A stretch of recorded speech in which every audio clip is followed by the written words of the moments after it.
Ibu Bapak dan Saudara yang terkasih dalam Tuhan Yesus, marilah kebagian keluarga Jumat Agung kita pada saat ini. Kita awali dengan menaikkan pujian Kidung Jemaat 4, bait yang pertama dan yang kedua.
Jemaat yang dikasihi oleh Tuhan, ibadah ini berlangsung di dalam nama Allah Bapa, Anak, dan Roh Kudus. Kasih karunia dan damai sejahtera dari Allah Bapa dan Tuhan Yesus Kristus menyertai saudara. Amin.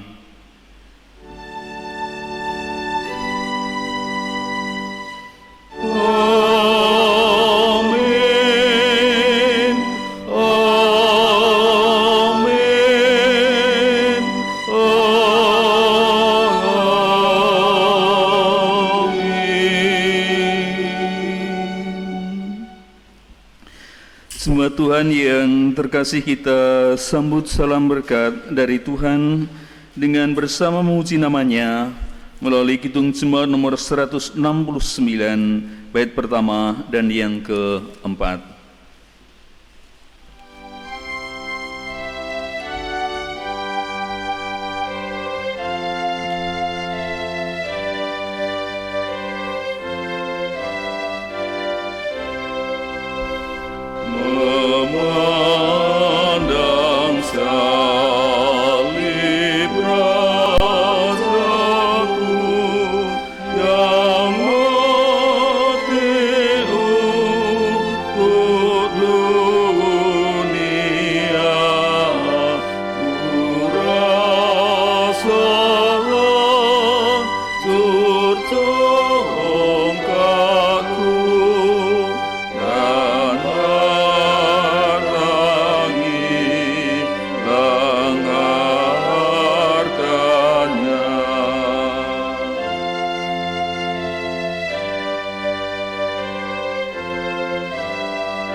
Di hadapan Tuhan Allah yang penuh kasih, marilah bersama kita mengaku segala kelemahan, kesalahan, dan dosa-dosa kita. Bapak, Ibu, Saudara, dipersilahkan untuk mengambil waktu berdoa kepada Tuhan mengaku segala dosa-dosa secara pribadi. Berdoa dipersilahkan.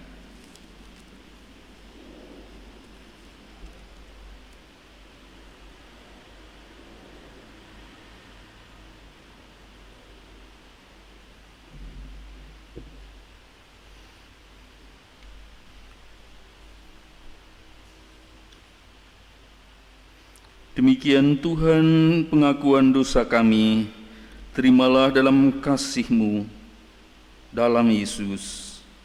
Amin. Kita sambut bersama-sama dengan pujian Kidung Jemaat 36, bait pertama dan yang kedua.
Bagi setiap orang yang dengan rendah hati dan tulus mengakui dosanya, Tuhan memberikan berita anugerah yang diambilkan dari Yesaya 64 ayat 6 dan 8.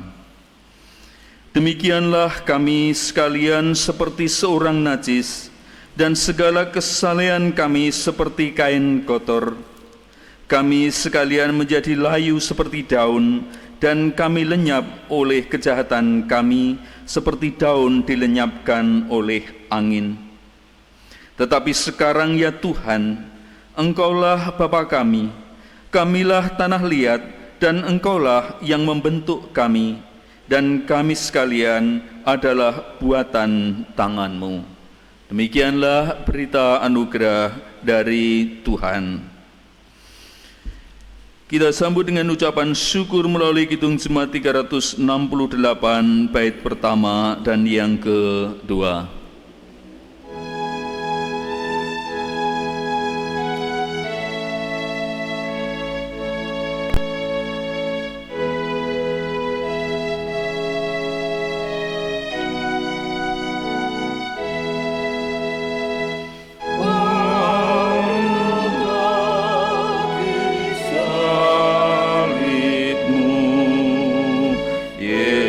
Yesusku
Jemaat Tuhan yang terkasih, di kesempatan ini kita diberi oleh Tuhan untuk memberikan persembahan kepada Tuhan.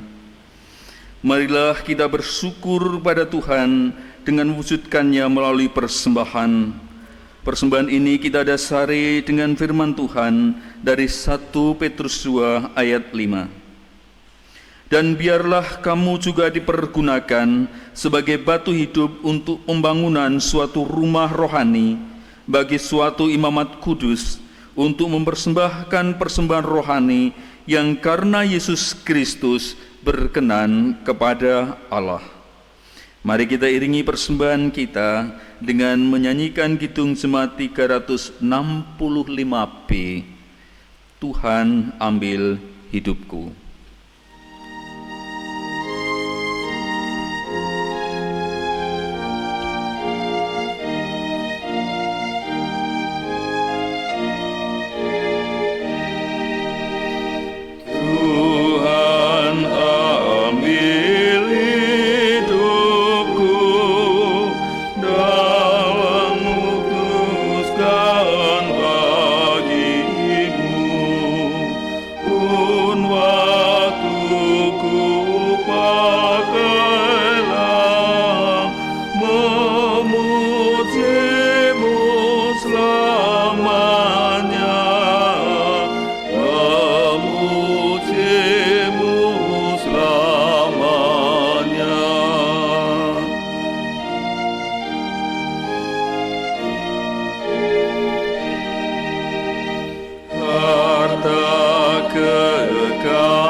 Mari persembahan yang sudah kita kumpulkan di rumah kita masing-masing ini, kita serahkan kepada Tuhan di dalam doa. Mari kita berdoa. Untuk setiap berkat dan anugerah yang telah Engkau limpahkan di dalam kehidupan kami ya Tuhan, bahkan di tengah-tengah waktu yang menghimpit kami, dalam kesesakan, dalam persoalan, bahkan di dalam keadaan yang saat ini tidak mudah kami lewati. Tetapi kasih karunia-Mu tidak pernah berhenti di dalam kehidupan kami. Engkau pelihara hidup kami di tengah segala macam keterbatasan kami. Namun Engkau jamin kami, Engkau cukupkan setiap keperluan-keperluan kami, bahkan melewati waktu dan hal-hal yang luar biasa bagi kami. Engkau tunjukkan kasih setia dan kemurahan-Mu dalam hidup kami, karena setiap saat kami boleh menghitung berkat Tuhan. Hari ini kami kumpulkan, tidak banyak Tuhan, tetapi yang tidak banyak itu kiranya Engkau terima. Engkau sucikan karena Yesus Kristus, hingga nanti boleh kami pergunakan kembali untuk mencukupkan setiap keperluan dan kebutuhan hidup jemaat-Mu. Ajar kami di tengah segala keterbatasan kami untuk terus bersyukur kepada Tuhan. Dan sekarang kami hendak menerima firman Tuhan. Berfirmanlah Tuhan, kami siap untuk mendengarkan. Buka hati kami agar kami sungguh bisa mengerti setiap maksud dan kehendak Tuhan melalui firman yang hendak kami terima saat ini. Dalam Yesus. Amin.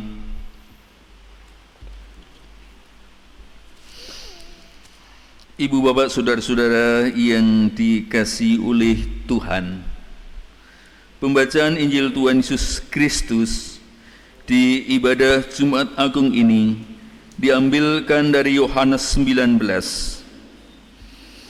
Injil Yohanes 19 ayat 28 sampai dengan 38 yang demikian. Yohanes 19 ayat 28 sampai dengan 38. Sesudah itu, karena Yesus tahu bahwa segala sesuatu telah selesai, berkatalah ia, supaya genaplah yang ada tertulis dalam kitab suci, "Aku haus." Di situ ada suatu bekas penuh anggur asam. Maka mereka mencucukkan bunga karang yang telah dicelupkan dalam anggur asam pada sebatang hisop, lalu mengunjukkannya ke mulut Yesus. Sesudah Yesus meminum anggur asam itu, berkatalah ia, "Sudah selesai." Lalu ia menundukkan kepalanya dan menyerahkan nyawanya. Karena hari itu hari persiapan dan supaya pada hari Sabat mayat-mayat itu tidak tinggal tergantung pada kayu salib, sebab Sabat itu adalah hari yang besar, maka datanglah orang-orang Yahudi kepada Pilatus dan meminta kepadanya supaya kaki orang-orang itu dipatahkan dan mayat-mayatnya diturunkan. Maka datanglah prajurit-prajurit lalu mematahkan kaki orang yang pertama dan kaki orang yang lain yang disalibkan bersama-sama dengan Yesus. Tetapi ketika mereka sampai kepada Yesus dan melihat bahwa ia telah mati, mereka tidak mematahkan kakinya, tetapi seorang dari antara prajurit itu menikam lambungnya dengan tombak, dan segera mengalir keluar darah dan air. Dan orang yang melihat hal itu sendiri, yang memberikan kesaksian ini, dan kesaksiannya benar, dan ia tahu bahwa ia mengatakan kebenaran, supaya kamu juga percaya. Sebab hal itu terjadi supaya genaplah yang tertulis dalam kitab suci, tidak ada tulangnya yang akan dipatahkan.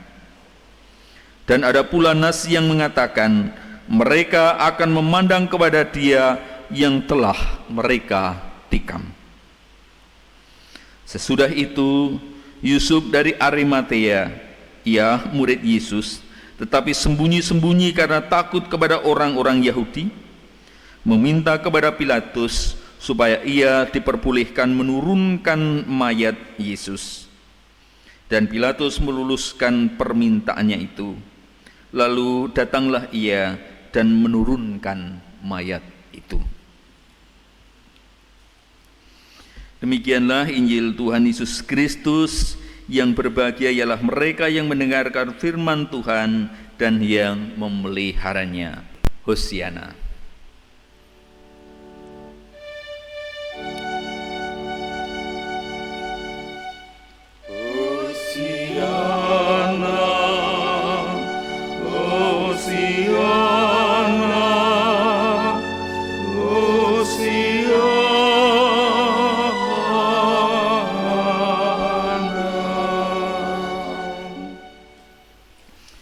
Bapak Ibu jemaat yang dikasihi oleh Tuhan dimanapun saudara-saudara berada, selamat pagi. Hari ini kita bersama-sama menghayati hari Tuhan Yesus wafat disalibkan, hari Jumat Agung ini. Dan Bapak Ibu masih ada di rumah kan?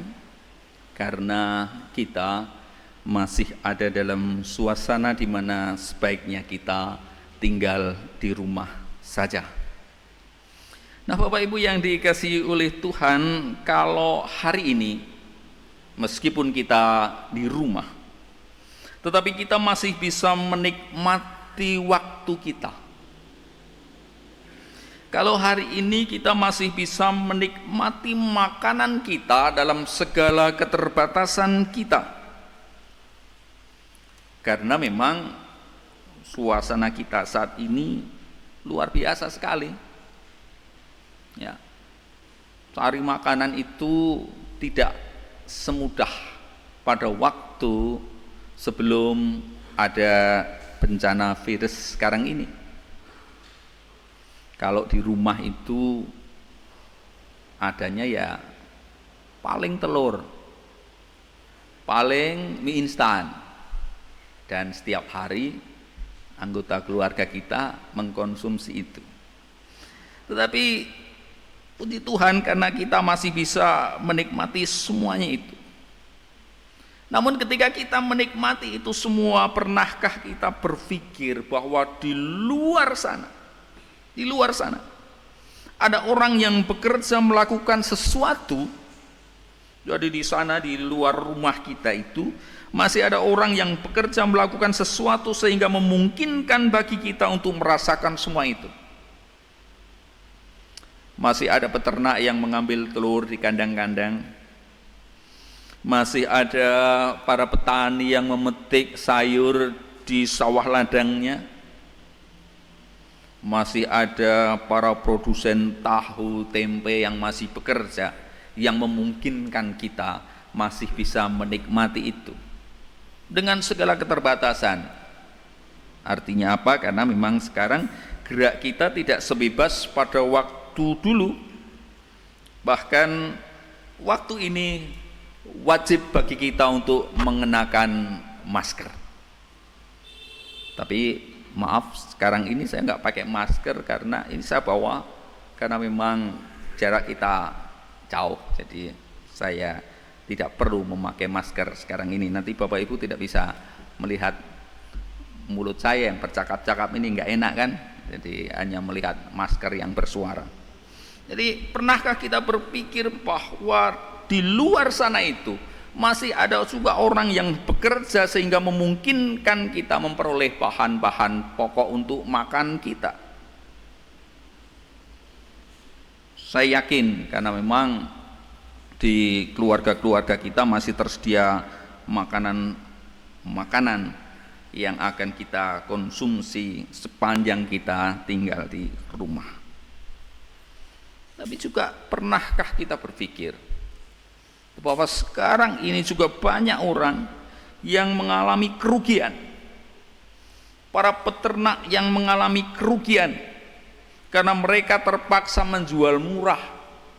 Kalau kita hitung-hitung sekarang ini itu rasa-rasanya harga daging ayam itu menjadi lebih murah dibandingkan dengan sayur. Ya, gitu. Di mana-mana ditawarkan daging ayam dengan harga yang murah. Tapi itu terpaksa mereka lakukan karena mereka yang beternak ayam itu mereka harus menjualnya daripada mereka semakin rugi memberi makan ayamnya. Sementara restoran-restoran yang biasanya menerima setoran ayam-ayam ini sekarang tidak bisa menerima lagi karena memang tidak ada orang yang makan di restoran itu. Daripada mereka bertambah rugi, maka kemudian mereka jual murah.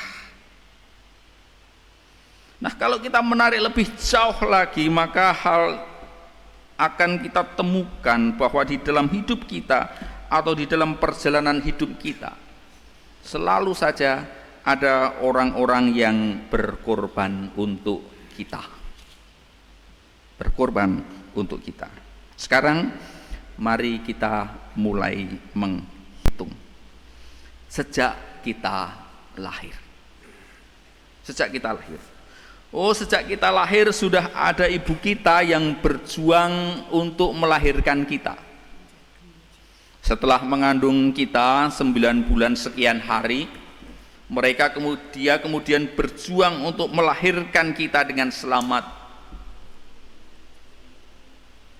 Jadi sejak lahir itu sudah ada orang yang berjuang buat kita, berkorban buat kita. Kemudian ada ayah kita yang berjuang untuk mencukupi kebutuhan hidup kita. Dan itu pemeliharaan mereka terhadap diri kita itu tidak terhenti di situ, tapi akan berlangsung terus sampai habis usia mereka. Barangkali ada orang-orang tua yang kemudian setelah anak-anaknya besar itu oke, saya pensiun, saya sudah tidak pelihara anak saya lagi. Tapi banyak juga orang tua yang masih terus memberikan perhatian kepada anaknya dan sekarang tambah cucunya. Atau nanti akan tambah dengan buyutnya untuk terus dipelihara, untuk terus dikasihi. Mungkin tidak setiap saat dikasih makan, tetapi orang tua ini masih merasa bertanggung jawab untuk memelihara anak-anaknya. Dalam hidup dewasa kita, ya, dan itu kan terus berlangsung terus menerus. Dan dalam hidup dewasa kita, ada pasangan hidup kita yang setia mendampingi kita di dalam suka maupun duka. Jadi tadi yang pertama ada orang tua kita, yang kedua ada pasangan hidup kita yang terus mendampingi kita dengan setia. Di rumah kita, sebagian ada pekerja rumah tangga atau sering kita sebut sebagai pembantu yang selalu menyelesaikan pekerjaan-pekerjaan rumah kita, mencuci pakaian kita, memasak buat kita, menjaga kebersihan rumah kita. Bahkan mereka seringkali menunggu kita sampai kita pulang ke rumah kita. Di pasar kita temui orang-orang yang menyediakan segala kebutuhan-kebutuhan kita. Bayangkan kalau kita ke pasar dan kemudian ternyata tidak ada penjual, arep tuku apa? Maka meskipun mereka mencari keuntungan, tetapi kalau tidak ada mereka, kita pun kacau. Di jalan ada polisi yang mengatur lalu lintas kita.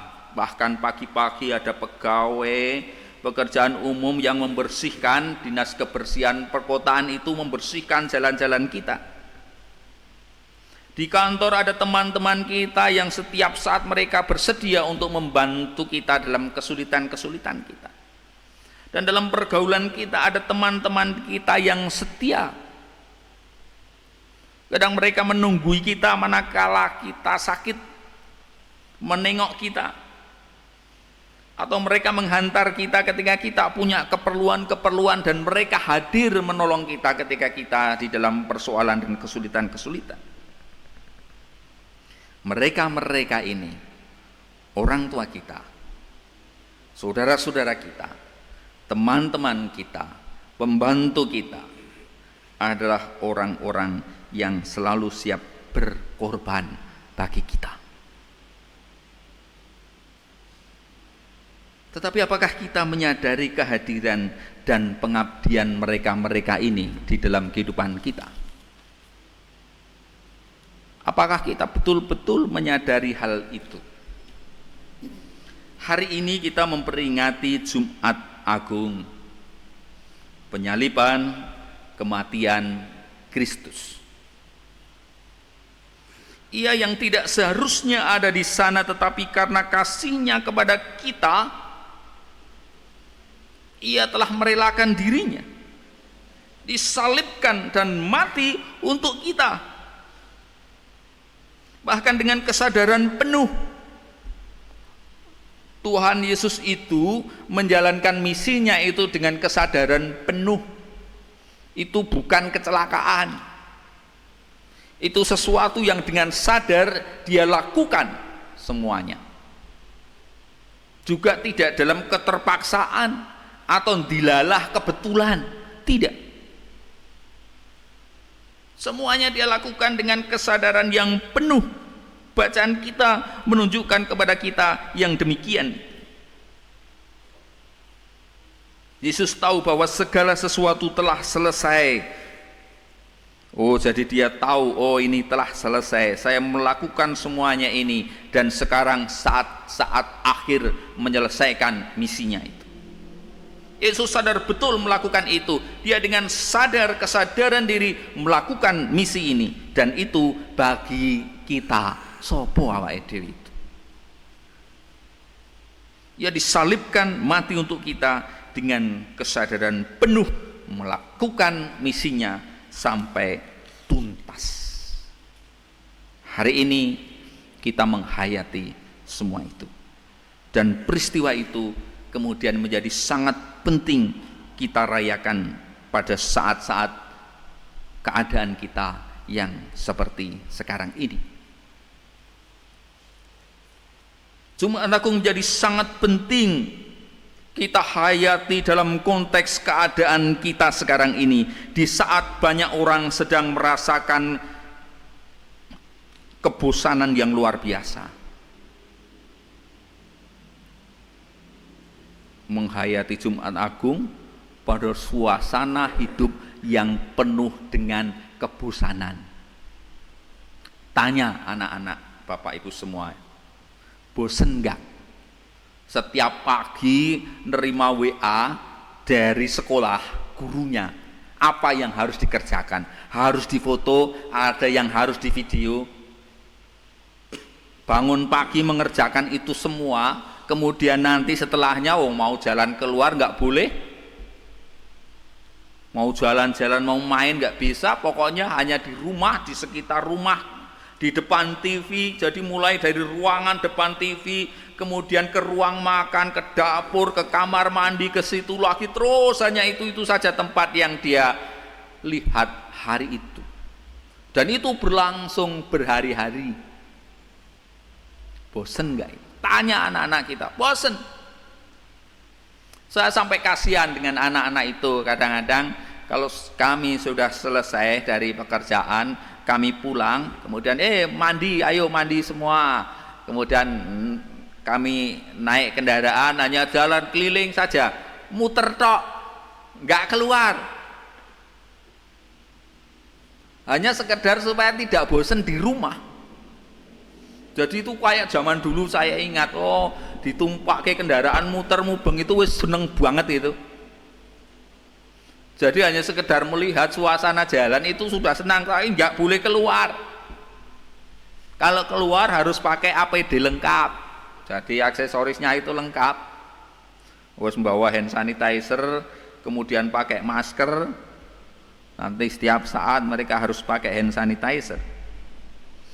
Jadi menghayati Jumat Agung dalam konteks yang seperti itu menjadi sangat penting. Sulit bagi kita untuk bisa menahan diri diam di rumah.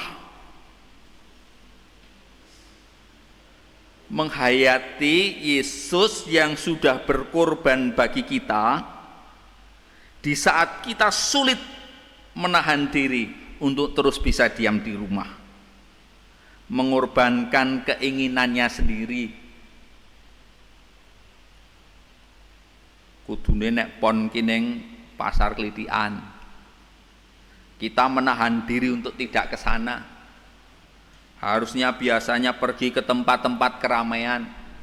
Kalau malam minggu bisa jalan-jalan mungkin di Malioboro atau di alun-alun.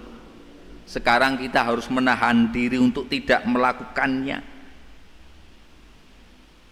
Memang yang paling berat itu menahan keinginan-keinginan kita. Di sana ada apa ya? Neng kono nopo, ono keramaian opo? Nggak bisa. Kita nggak bisa ke sana. Kemudian mengorbankan ambisinya sendiri. Harusnya ada urusan ini, urusan ini, urusan ini. Kita tidak bisa melakukannya. Dan di situ kita diajak untuk menghayati pengorbanan Kristus.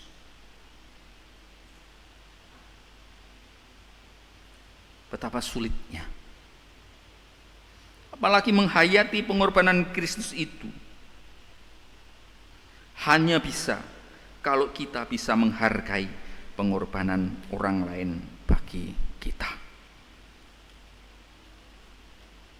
Menghayati pengorbanan Kristus hanya bisa kita lakukan kalau kita bisa menghayati pengorbanan orang lain bagi kita. Maka menjadi sangat penting di Jumat Agung ini kita mengingat kembali, kita menghayati Jumat Agung ini dengan mengingat orang-orang yang sudah berkorban bagi kita, orang tua kita, saudara-saudara kita, teman-teman kita, atau bahkan orang-orang lain yang ada di luar sana yang sudah melakukan sesuatu bagi kita.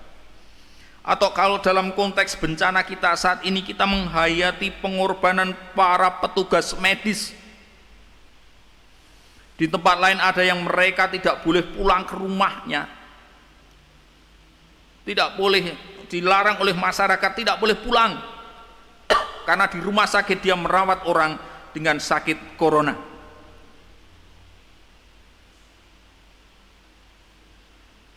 Luar biasa sekali. Dan mereka ini adalah orang-orang yang nanti akan paling mudah tertular karena setiap hari mereka bergelut dengan itu. Maka sudah berapa tenaga medis yang gugur?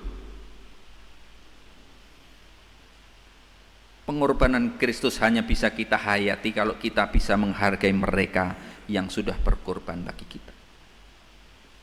Kalau mereka yang dekat dengan kita tidak kita hargai pengorbanannya, bagaimana kita akan menghargai pengorbanan Kristus yang hanya kita ketahui dari kita membaca Alkitab ini?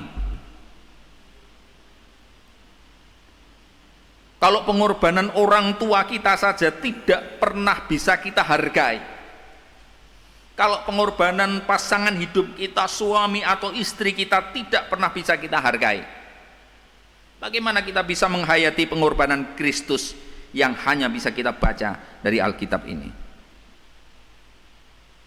Maka di Jumat Agung ini, Yesus yang disalibkan itu baru akan bisa memperbaharui hidup kita kalau kita bisa menghayati pengorbanan orang-orang di sekitar kita.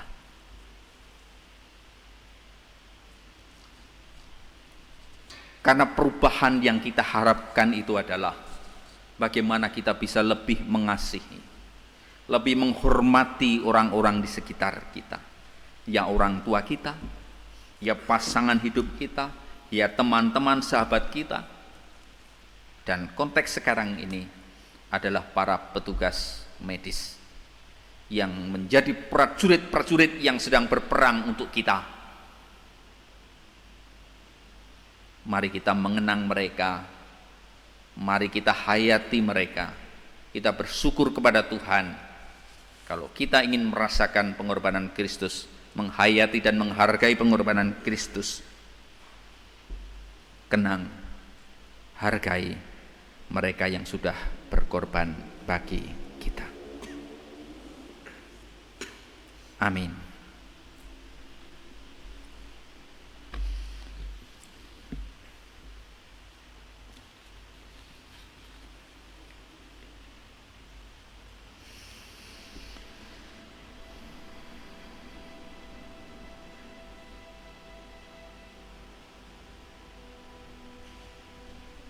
Bapak Ibu, kita akan berdoa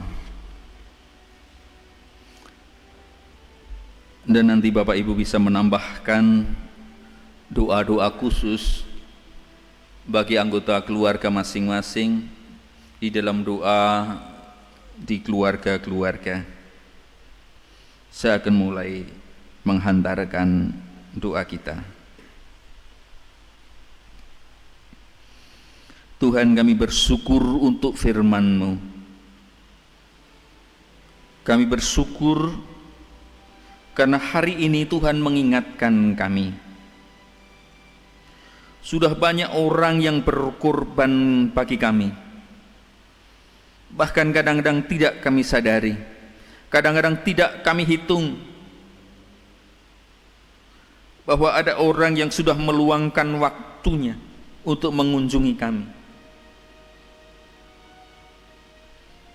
Kadang-kadang tidak kami sadari bahwa ada orang yang sudah mengorbankan waktunya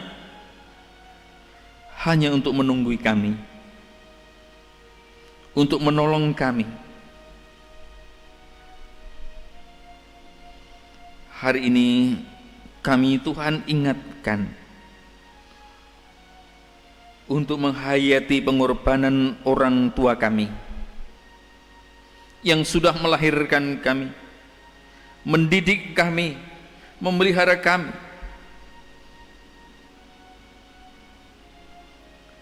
Hari ini Tuhan mengingatkan kami untuk menghargai pengorbanan suami, istri, mereka yang dengan setia mendampingi kami, melangkah bersama-sama menjalani hidup ini dalam suka maupun duka. Hari ini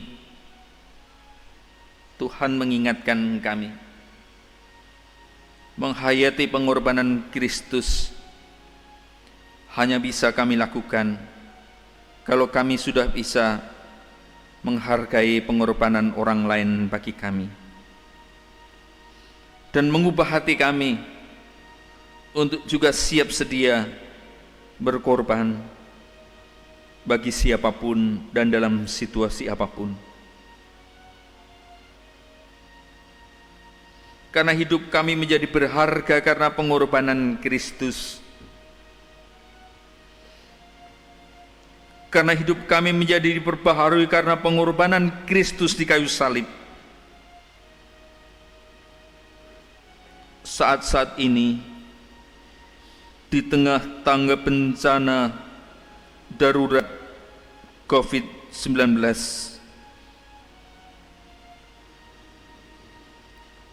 dunia kami memanggil kami untuk berkorban, mengorbankan ego kami, mengorbankan kepentingan-kepentingan pribadi kami demi keselamatan banyak orang, agar kami semuanya bisa segera terlepas dari bencana ini.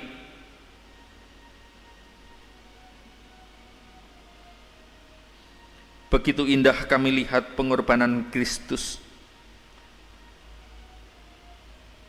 tapi begitu sakit kami rasakan di dalam hati kami karena kami tidak bisa melakukannya. Lebih besar ego kami, lebih kuat keinginan-keinginan pribadi kami. Tuhan, ampuni kami, ampuni kami, dan izinkan kami berdoa kepadamu secara khusus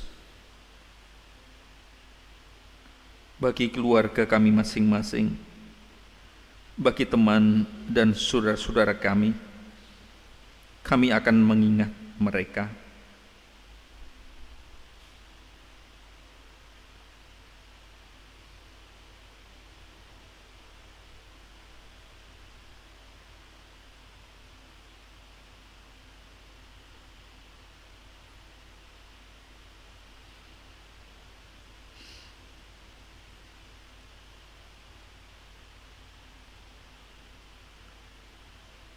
Demikian Tuhan, doa-doa seluruh warga jemaat-Mu ini Tuhan terima. Tuhan terima. Tuhan baharui hidup mereka, agar mereka menjadi lebih peka untuk tidak saja mengingat, tetapi menghargai, menghayati, dan mengubahkan hidup mereka. Dalam Yesus. Amin.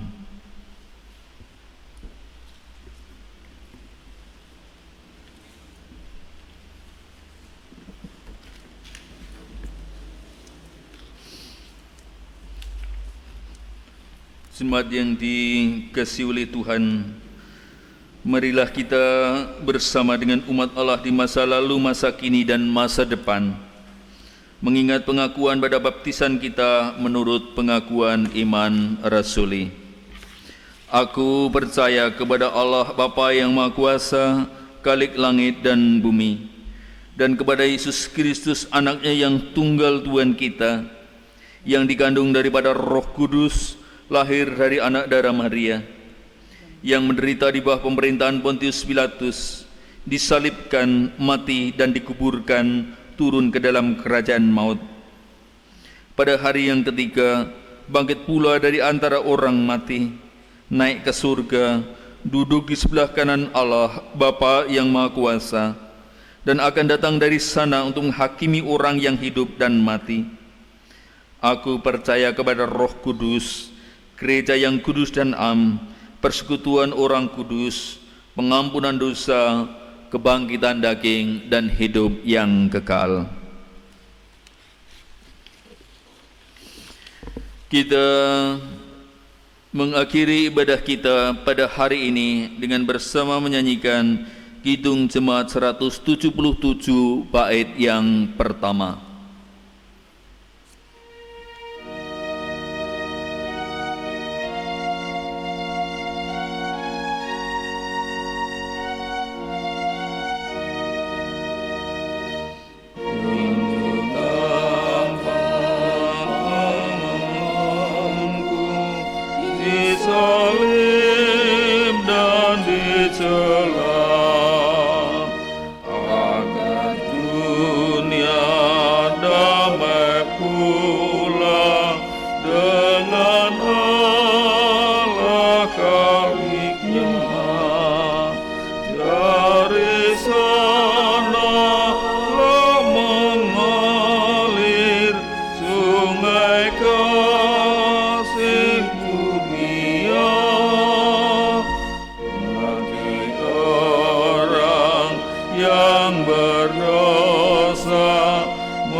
Arahkanlah hatimu kepada Tuhan dan terimalah berkat Tuhan. Tuhan memberkati saudara dan melindungi saudara. Tuhan menyinari saudara dengan wajah-Nya dan memberi saudara kasih karunia. Tuhan menghadapkan wajah-Nya kepada saudara dan memberi saudara damai sejahtera. Amin.